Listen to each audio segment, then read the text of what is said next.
Señores, gracias por continuar con nosotros. Revista Tele 15. Vamos a conversar con el director de la Defensa Civil, Juan Salas. Bienvenido. Sobre todo ahora que ya pasamos una Semana Santa, ¿verdad? Sí, no, gracias a ustedes por permitirnosla ya un martes que, desde el punto de vista laboral, todo ha vuelto a la normalidad. Así que darles las gracias por permitirnos ser parte de las informaciones que ustedes en el día de hoy han estado sirviendo al país. Muchas gracias. Salas, ¿qué pasó? Lo veo ahí en los periódicos, hoy sale en los periódicos. Vimos más fallecidos por accidente este año que el año pasado, pese a todas las medidas que se tomaron. ¿Qué pasó? Sí, es un gran reto que tenemos como país, Geraldino. Para Defensa Civil, este operativo de Semana Santa inició meses antes. Nosotros tenemos el compromiso, por mandato de ley, de habilitar o clausurar los balnearios que van a ser utilizados en esta época del año. Hay balnearios que todo el año se usan, pero hay otros que son clausurados porque las condiciones varían. Esta fue una Semana Santa que tuvo características muy especiales. Primero, veníamos de una gran afectación emocional, que fue la gran tragedia de Yeset. De alguna manera eso impactaría en la población desde el punto de vista del comportamiento. Sumado a ello, tuvimos en todo el trayecto, martes, miércoles, jueves, afectaciones en varias provincias del país con alerta amarilla y verde. El domingo, incluso en la mañana, hubo que clausurar varias playas porque el oleaje se había deteriorado y entonces eso implicaba riesgo.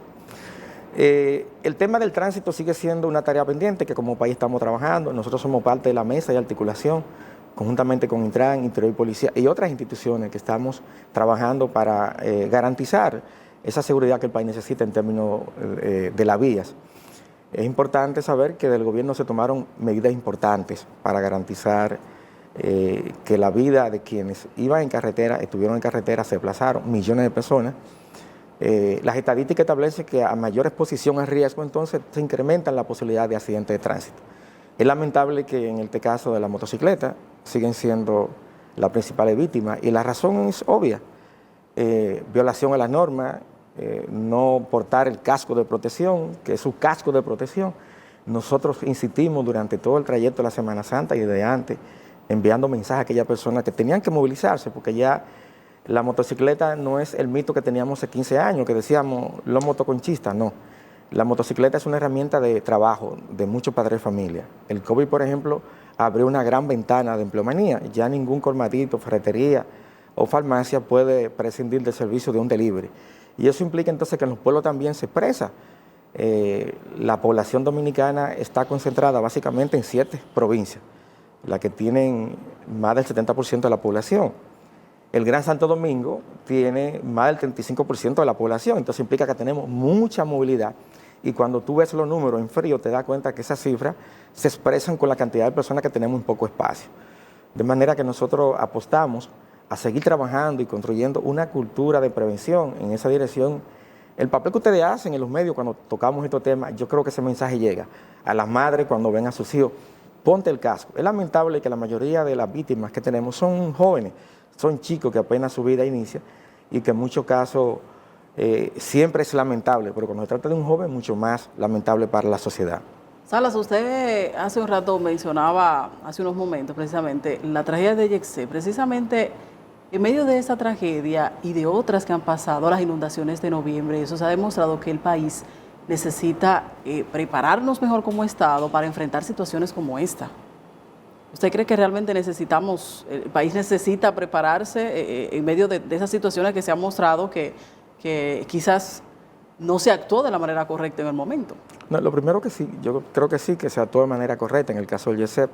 No lo digo yo, sino lo dicen las instituciones que en el caso internacionales con certificación. Pero me refiero a otras situaciones. Que vinieron a apoyarnos, así lo validaron, la actuación de nuestros técnicos, de todo el equipo de coordinación que tuvo ahí. Y el hecho de que una situación como esta, en la que el país no tenía precedente, un evento súbito, murieron tantas personas, pero sobre todo tantas personas pudimos sacar con tiempo y que hoy están en su casa, ya de mucho, gracias a Dios están de retorno. Y que en otras situaciones de inundaciones el país tiene una capacidad que ha estado exponiéndose y probándose. Somos un país muy expuesto desde el punto de vista de las afectaciones climáticas, un país bendecido por las lluvias, tenemos paisajes hermosos, playas y ríos que se demostraron ahora en Semana Santa.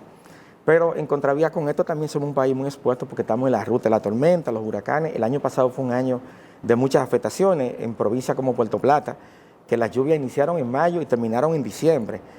Pero lo importante es que cada vez las instituciones de respuesta, en el caso de Defensa Civil y las demás instituciones, bomberos, Policía Nacional, actuamos de manera efectiva. A ello se ha sumado el hecho de que el gobierno ha estado siempre de la mano, en primera línea, y el brazo social del gobierno no se deja esperar. Todavía hoy se están anunciando algunas medidas de apoyo a las víctimas de esta tragedia. Entonces quiere decir que tenemos un gobierno que se preocupa por la población, pero un gobierno que planifica el riesgo.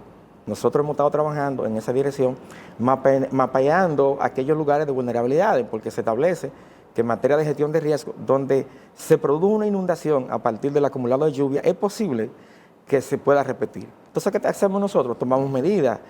Estábamos acostumbrados a una cultura de reacción, esperar que llegara el problema para entonces cambiar esa política. No ha tomado un tiempo y lo estamos haciendo. Por ejemplo, la intervención que hizo muy oportuna Wellington en el caso de INAPA, en Santiago, Los Caballeros, en el hoyo de Baitoa, donde ha movilizado más de 800 familias en una cañada, son de los temas importantes que el país tenía pendiente y se están haciendo. Yo creo que sí, que con justicia decir que este es un gobierno que ha actuado acorde a las circunstancias. Primero llega el gobierno en medio del COVID y las respuestas la gente la vio, se hicieron planes, se atendió a la población, entonces hemos estado expuestos a múltiples amenazas, incendios forestales, hemos tenido varias situaciones y el gobierno digamos que ha actuado de manera oportuna, correcta y los números están ahí. Sí, pero hay un cuestionamiento, Sala, por ejemplo, al gobierno. Si bien es cierto que en algunos casos sí ha respondido oportunamente, en otros se le cuestiona el tema de la previsión, de hacer ese anuncio a tiempo, esa es una, y que aquí los organismos de socorro, no en este caso de este gobierno, sino en todo lo que nos han sucedido, los organismos de socorro son la cenicienta. Por ejemplo, usted dice estamos expuestos, pero hay otra realidad, el país está creciendo verticalmente. Tenemos equipo para llegar a un piso 12, un piso 14, un piso 15.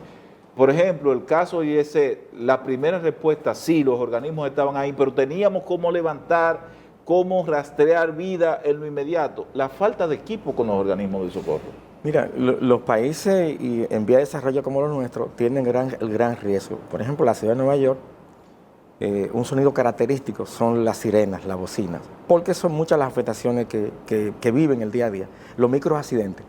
Y como país que estamos experimentando un desarrollo, el ministro de Turismo, David Collado, anunció y certificó que el año pasado recibimos más de 11 millones de turistas.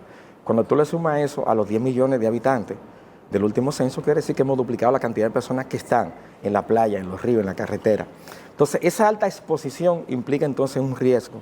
Como país hemos estado avanzando. Desde la Escuela Nacional de Gestión de Riesgos, que dirige la Defensa Civil, hemos estado capacitando a miles de ciudadanos en materia de gestión de riesgo.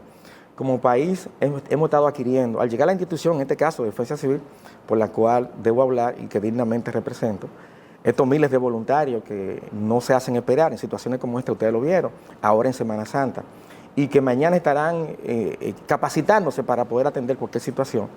Hemos estado trabajando para fortalecer la capacidad del país. Somos un país expuesto, como te decía, pero somos un país resiliente. Somos un país que de repente tenemos una afectación y ya a los 5 o 6 días la población se levanta y sale a trabajar y vive el día a día.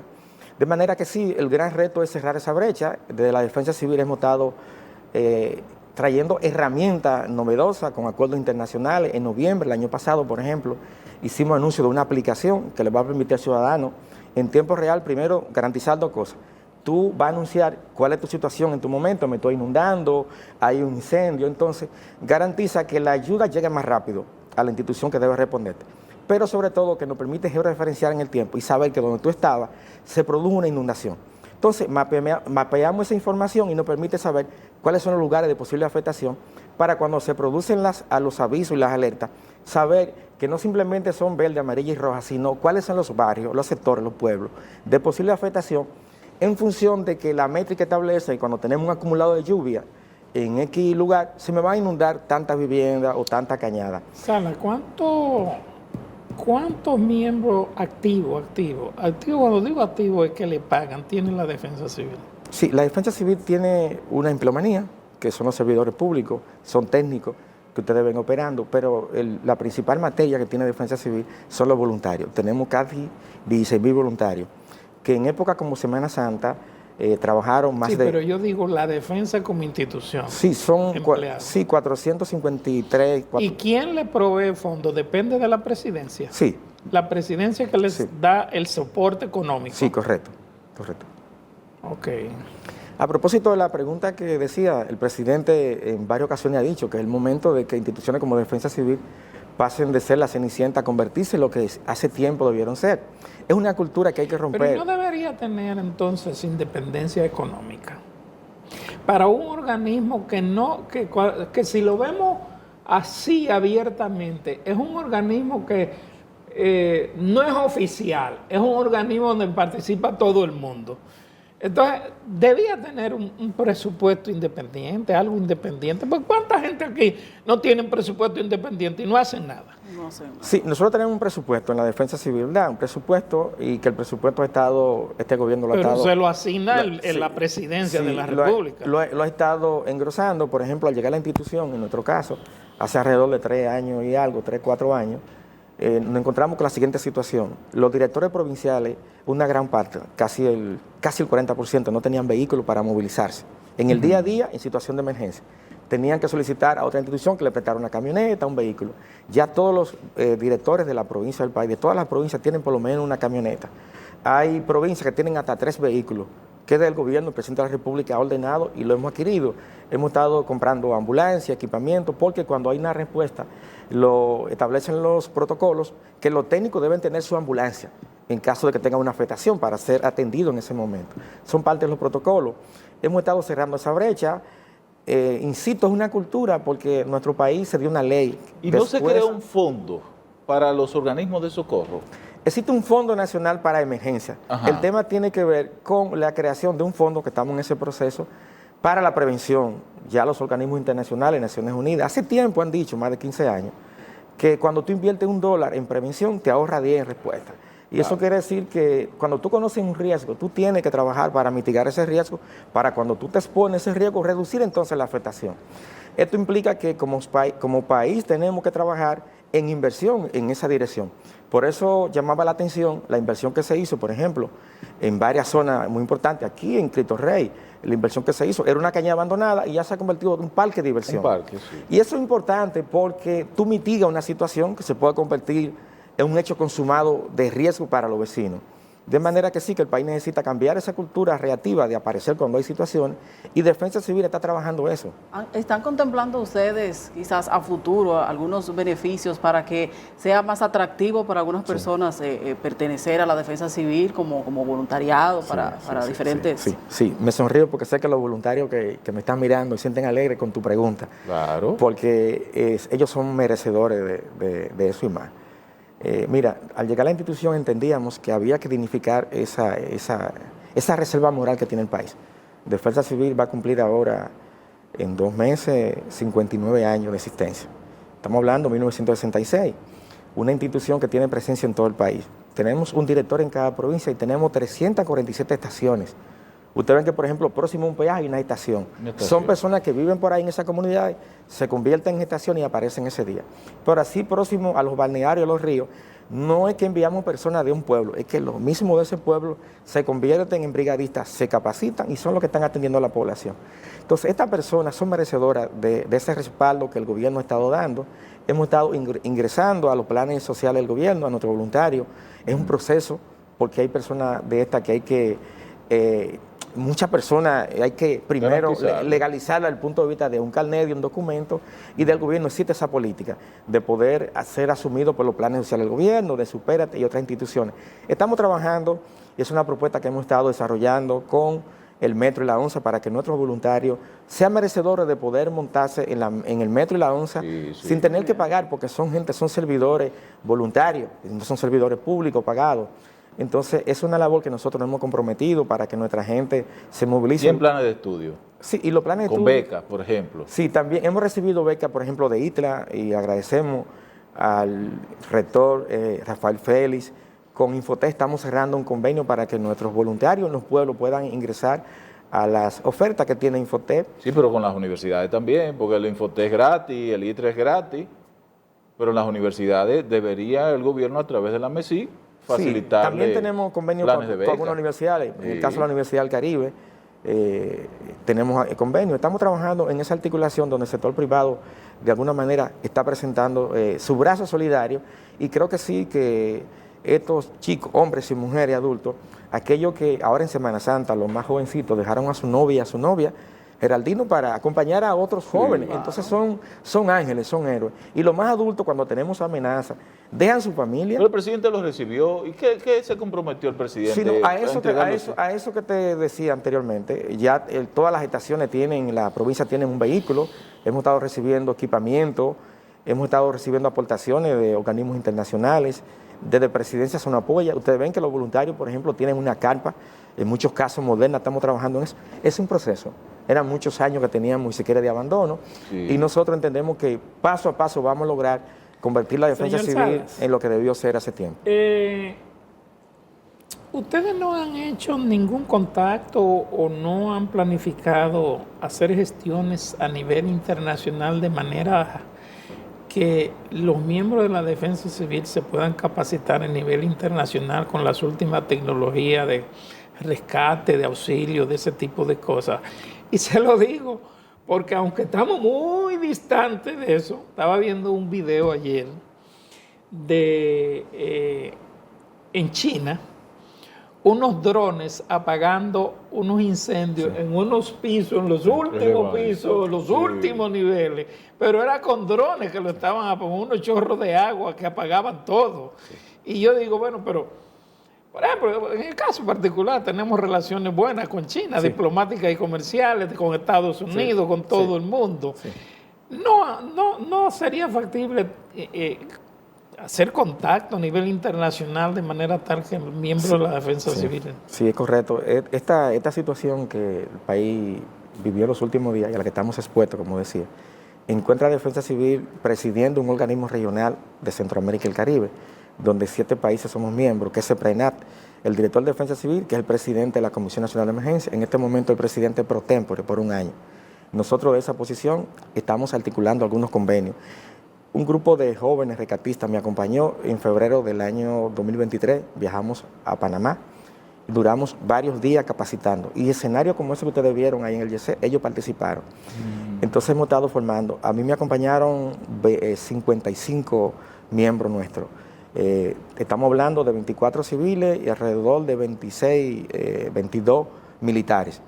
Es la unidad que tiene el Ejército, la unidad de respuesta humanitaria, la UHR, y de los bomberos, de defensa civil y de la Cruz Roja. Fuimos a esa brigada en un avión que aprovecho para dar las gracias a Canadá como país que facilitó ese avión y nos llevó y nos trajo. Y eso fue un simulacro que se hizo en Panamá. Recientemente un equipo nuestro fue a Costa Rica. Grupo, parte 3 de los chicos que estaban dentro ahí, habían llegado recientemente de Costa Rica. El país se ha estado capacitando.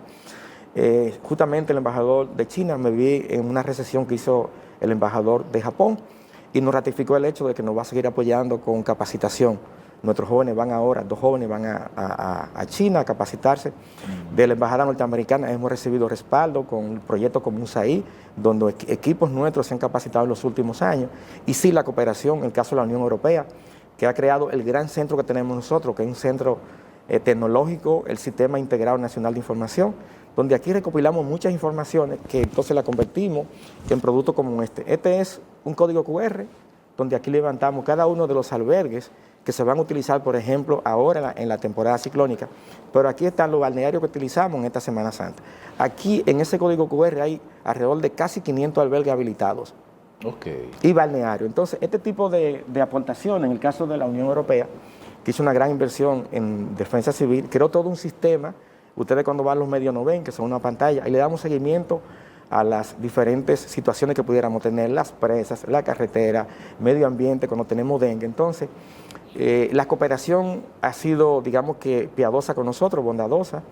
De igual forma, ahora, recientemente, vamos a inaugurar un gran almacén que el Programa Mundial de Alimentos nos está remodelando con una inversión de casi $1 millón. Esto va a convertir a República Dominicana en uno de los hubs más importantes del Caribe en términos de almacenamiento y equipamiento de alimentos, medicina, para poder estar preparado ante una situación que se produzca de emergencia. Sala, a nosotros, por ejemplo, con todas estas situaciones que tenemos y la vulnerabilidad que registramos como país, nos falta educación a nivel de prevención, a nivel de conocimiento de cómo actuar ante una situación de desastre. Mira, decía en principio que el desarrollo implica retos ¿verdad?, a la que hay que exponerse. Saludar, por ejemplo, una iniciativa como la que el ministro de Obras Públicas, en medio del dolor, el miércoles dio apertura a la circunvalación de Baní. El hecho de aperturar esa circunvalación implica, ¿verdad?, un desarrollo, mayor flujo de personas, una inversión que se está haciendo en Pedernales implica que hay más personas. Entonces no hay que tenerle miedo al desarrollo. El desarrollo implica que tú tienes túnel, tienes elevado hoy en día, tú tienes grandes carreteras, tienes nuevos aeropuertos. Y sí, la educación siempre es la herramienta que tienen los pueblos para poder atender. Ustedes, por ejemplo, en esta empresa, deben de seguir capacitando a su técnico para que vea un extintor y los saludos, tienen una salida de emergencia. Yo creo que esa es la actitud que debe tener el país, el desarrollo. Estamos aquí a una altura de 6, 7 pisos, implica que hay un riesgo, pero no hay que temerle a eso. El desarrollo es la información a tiempo, que es lo que nosotros garantizamos a través de la Escuela Nacional de Gestión de Riesgos y de nuestros voluntarios. Nosotros nos pasamos todo el año capacitando a nuestros voluntarios para que puedan tener una mejor respuesta. Yo creo que ustedes los medios tienen ese compromiso. Nosotros, por ejemplo, no hay evento importante en el país donde no coloquemos un minuto preventivo. En ese minuto le decimos a la persona, así como cuando nos montamos en un avión, que te dice la línea aérea que no promueve que los aviones se caigan, cómo debe comportarte en caso de un accidente. Nosotros en los conciertos grandes de aventura y el centro... ¿Qué es eso de un minuto preventivo? Ahí explico. Entonces, el minuto preventivo, nosotros hemos creado en un minuto un mensaje cuando hay grandes concentración de personas y le decimos en ese minuto cómo debe comportarse en caso de una situación que se produzca ahí. Le decimos dónde está la salida de emergencia y colocamos entonces un grupo de voluntarios nosotros indicando la salida de emergencia. También le vamos orientando cuál es el comportamiento. Darle preferencia a las embarazadas, a los niños, a los adultos mayores, y eso es importante. Cuando hay concentración de personas, existe riesgo, y ese riesgo se reduce con la información. Entonces, Defensa Civil cree en eso, en que ustedes, los medios, que hacen difusión permanente, son parte de ese desarrollo que tenemos que crear en la conciencia del dominicano. ¿No debía ser obligatorio, por ejemplo, en los centros donde hay concentración de personas, incluidos restaurantes y discotecas, que haya un miembro de la Defensa Civil con los chalecos esos lumínicos que se ponen para, como una medida preventiva, qué sé yo, no sé? Más bien, Geraldino, yo lo que creo que sí, hay que seguir capacitando a todos los servidores, empleados y públicos, que puedan tener un desempeño, porque la primera respuesta debe llegar de ese actor que ha afectado. Aquí, si se produce una situación, todos debemos saber cuál es la salida de emergencia y cómo debemos comportarnos y cuál es el punto de encuentro. Entonces, todo aquí lo recomendable es que tenga una brigada de emergencia para la emergencia, pero prepararnos para la emergencia. Entonces, yo creo que el trabajo que hacemos nosotros no es instalar la capacidad que tiene Defensa Civil en los ciudadanos, que todos los restaurantes deben de saber, todos los actores, dónde hay un extintor. Y en caso de una situación, un incendio que se produzca, ¿cuál es el comportamiento? ¿Quién debe de ir a cerrar la válvula del tanque de combustible, en este caso de GLP? Esa es la labor que Defensa Civil todo el año se pasa formando a las personas. Nosotros hemos hecho campañas, en este caso con el apoyo de la Unión Europea, una campaña muy bonita de 2 años que hicimos, aprendiendo a salvar vidas. Ahí vamos a la playa y le explicábamos a los pescadores cuál era esa primera respuesta, a las madres cómo atender a un niño cuando se obstruye la vía respiratoria, esa primera acción. Y eso es importante. Como país, la educación es la fuente que tiene para garantizar la tranquilidad y la seguridad que necesitamos como país. Bien. Bien, señores, así llegamos al final ya de este programa, Juan Salas. Se fue volando el tiempo. Defensa Civil. Muchísimas gracias por compartir con nosotros. Y ustedes, pues, nos encontramos mañana nuevamente. Buenos días.